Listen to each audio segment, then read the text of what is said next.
Профессора и преподаватели, доктора наук, общественные деятели, деятели культуры собрались в Доме-музее, чтобы обсудить насущные проблемы национальных СМИ. Место выбрано не случайно. 135 лет назад Гаспринским был издан первый номер газеты «Терджиман». Именно с этого момента началась история крымско-татарской журналистики.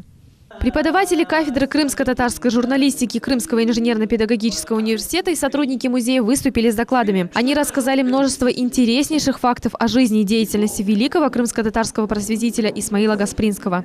Организовал издание одного номера в 2 экземплярах.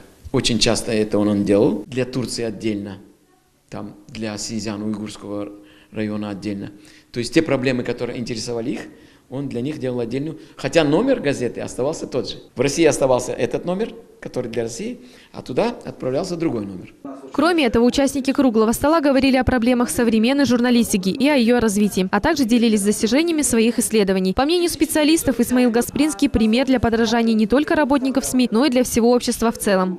Есть еще чему учиться у Исмаила Гаспринского, как вот в деле журналистики, чтобы удерживать на протяжении 30 лет свою аудиторию, своих подписчиков, вот это, наверное, должен был быть талант.